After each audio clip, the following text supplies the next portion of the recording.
तो क्लास 10 के बच्चे हैं यहाँ पे, 9 के भी हैं, 8 के भी हैं।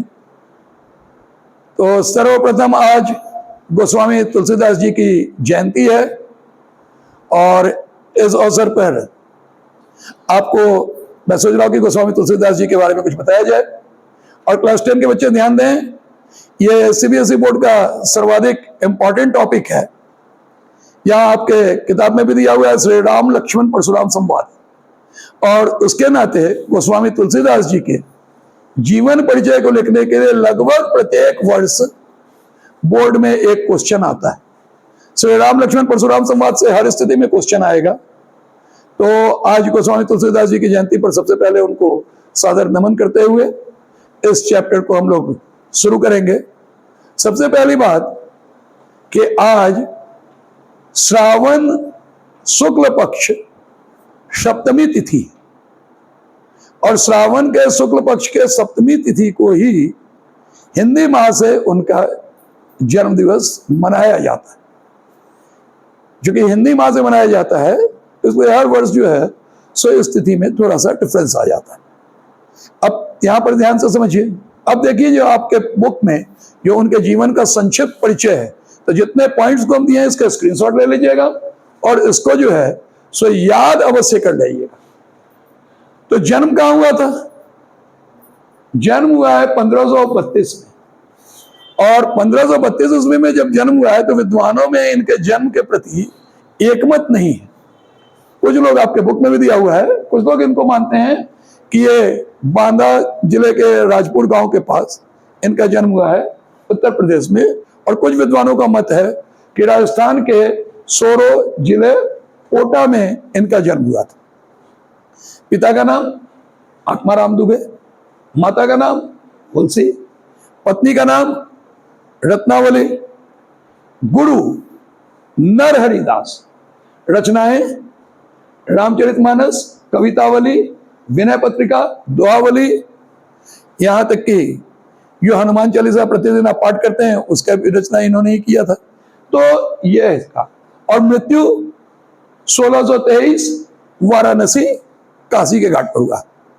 यहां पर क्लास 10 में जो आपके बुक में दिया हुआ है चैप्टर श्री राम लक्ष्मण परशुराम संवाद, इसके बारे में आपको डिटेल लिखना है, इस पर जो है सो आपकी चर्चा होगी।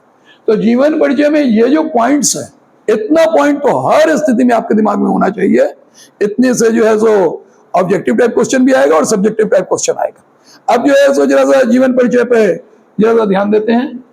तो 1532 ईस्वी में बांदा राजपुर गांव के उत्तर प्रदेश में, या राजस्थान के सोरो जिला ओटा में, विद्वानों में जैसा एक मत है, इनका जन्म हुआ था। आत्माराम दुबे जी की ये संतान थे। माता जी का नाम इनके तुलसी था, रत्नावली इनकी पत्नी का नाम था। अब जरा सा यहाँ पे थोड़ा सा एक बात समझिए कि जब रामायण की रचना महर्षि वाल्मीकि, किन्होंने की थी? महर्षि वाल्मीकि। तो महर्षि वाल्मीकि ने जब रचना की थी, अब जो है सो तुलसीदास जी क्या किए थे? तुलसीदास जी ने जिस ग्रंथ की रचना की थी वो था रामचरितमानस। इनको हमेशा से जनकवि कहा जाता है, क्योंकि संस्कृत जो भाषा है इसमें उत्कृष्ट भाषा है, और हिंदी जो भाषा है, ब्रज भाषा के भी ज्ञानकार थे, ये जो है ये आम जन तक पहुंचने की भाषा है। ठीक है ना? अरबी फारसी थोड़ा क्लिष्ट है, उर्दू जो है सो आम जन तक उसका पहुंच। तो संस्कृत जो है सो थोड़ी क्लिष्ट भाषा है, उसको आम जन तक पहुंचाने का कार्य गोस्वामी तुलसीदास जी ने किया था अपनी रचना रामचरित मानस के द्वारा। श्रावण शुक्ल पक्ष सप्तमी तिथि को इनकी जन्म हुई थी, और विद्वानों का ऐसा मानना है कि श्रावण शुक्ल पक्ष सप्तमी तिथि को इनकी मृत्यु भी हुई थी काशी घाट में, यहां पर। खैर, तो इनके जन्म के बारे में ये करके जन्म कीजिएगा। अब आपका जो क्लास 10 का एक टॉपिक है वो है श्री राम लक्ष्मण परशुराम संवाद। तो जन्म परिचय अवश्य लिख लीजिएगा, जन्म परिचय तो क्वेश्चन आएगा उनका, लेखक का जीवन परिचय, तो जीवन परिचय पर अवश्य लिखिएगा। तो ये जो श्री राम लक्ष्मण परशुराम संवाद है यहां पर, तो ये कब हुआ है? तो थोड़ा सा उसको सार तत्व से थोड़ा सा उसके जिस समरी को हल्का सा समझ लीजिए। तो श्री राम लक्ष्मण परशुराम संवाद जो है सो ये है सीता स्वयंवर की घटना है। और सीता स्वयंवर के समय में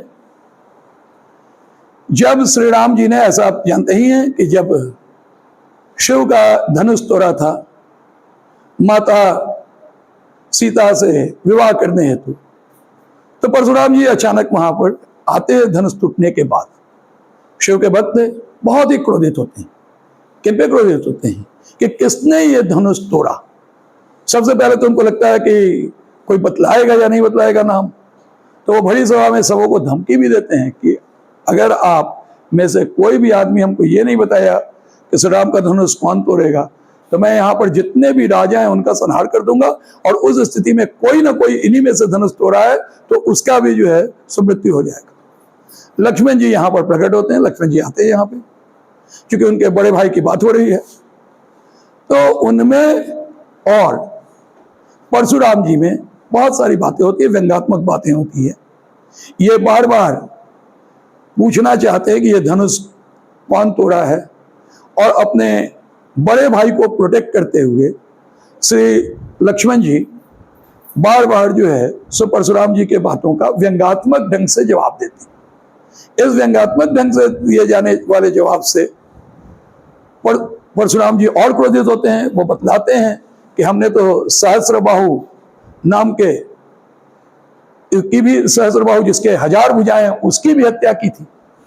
तो इसलिए तुम जो सो ये जब और उसको लक्ष्मण जी उनको और ज्यादा क्रोधित करवाते हैं अपने व्यंग्यवाणों से, तो वो कहते हैं कि ये काल के गाल में चला जाएगा। इसका काल इसको बतला रहा है कि ये यहाँ पर जो है सो मृत्यु प्राप्त करने के लिए आया है। जब वो लगातार लक्ष्मण जी उनके साथ करते हैं तो उस समय में परशुराम जी जाते हैं किसके पास? गुरु विश्वामित्र के पास। गुरु विश्वामित्र को जाकर के बोलते हैं कि देखिए आपका शिष्य जो है सो किस तरह से उदंडता मेरे साथ कर रहा है और किस तरह से मुझे बार बार अपमानित कर रहा है। लक्ष्मण जी जब इतना पर भी नहीं रुकते हैं तो बड़े ही मर्यादा पुरुषोत्तम थे भगवान श्री राम।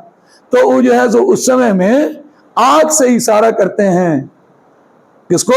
लक्ष्मण जी को। और जब लक्ष्मण जी को आंख से इशारा करते हैं तब लक्ष्मण जी शांत होते हैं।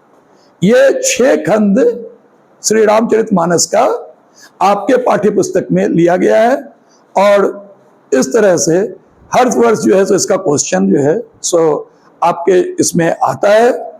तो ये जो करिएगा आप यहाँ पर बैठ करके और श्री रामचरितमानस के इस टॉपिक को अपना याद कीजिएगा। Thank you.